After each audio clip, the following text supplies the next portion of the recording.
अमरावती जिल्ह्यातील बडनेरा शहरात गॅस सिलेंडरच्या तुटवड्यामुळे नागरिकांना मोठ्या अडचणींचा सामना करावा लागतोय। बुकिंग नंबर उपलब्ध नसल्याने गॅस एजन्सीसमोर नागरिकांच्या लांबच लांब रांगा लागल्याचे चित्र पाहायला मिळत आहे। परिस्थिती इतकी गंभीर झाली आहे की काही ठिकाणी पोलिसांच्या उपस्थितीतच गॅस सिलेंडरचे वाटप करण्यात येत आहे। मिळालेल्या माहितीनुसार बडनेरा शहरात एलपीजी गॅस सिलेंडरच्या कमतरतेमुळे नागरिक त्रस्त झाले आहेत। गॅस सिलेंडरसाठी ऑनलाईन बुकिंग नंबर उपलब्ध नसल्याने नागरिकांना थेट गॅस एजन्सी समोर जाऊन रांगेत उभे राहावे लागत आहे। सकाळपासूनच महिला, वृद्ध आणि कामगार वर्गातील नागरिक गॅस एजन्सी बाहेर तासनतास रांगेत उभे असल्याचे चित्र पाहायला मिळत आहे।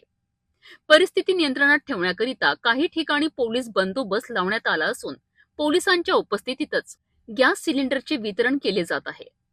दरम्यान या संपूर्ण प्रकरणाची दखल चंद्रशेखर बावनकुळे यांनी घेतली आहे। त्यांनी सर्व जिल्हा दंडाधिकाऱ्यांना गॅस वितरण प्रक्रियेत गैरप्रकार करणाऱ्यांवर कठोर कारवाई करण्याचे निर्देश दिले आहेत। अनेक हॉटेल्स आणि व्यावसायिक आस्थापनांमध्ये घरगुती गॅस सिलेंडरचा वापर होत असल्याचा आरोप नागरिकांकडून करण्यात येत आहे। यामुळे सामान्य नागरिकांना वेळेवर गॅस मिळत नसल्याचे सांगत घरगुती गॅसचा व्यावसायिक वापर करणाऱ्या हॉटेल्स आणि आस्थापनांवर प्रशासनाने कडक कारवाई करावी अशी मागणी नागरिकांकडून करण्यात येत आहे।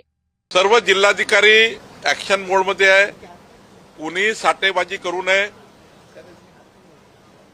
जास्तीचे साठे निर्माण करून जनतेमध्ये जाणीवपूर्वक तुटवडा निर्माण करण्याचं काम कोणी करत असेल त्यावर ऍक्शन करण्याची जबाबदारी जिल्हाधिकारी यांना दिलेली आहे आणि जिल्हाधिकाऱ्यांनी सर्व सक्त निर्देश दिलेले आहे की असे जे लोक आहेत साठेबाजी करणारे आणि जाणीवपूर्वक लोकांना त्या ठिकाणी वेठीस धरणारे त्यांना या ठिकाणी कारवाई करण्याचे निर्देश जिल्हाधिकाऱ्यांनी दिले आहेत।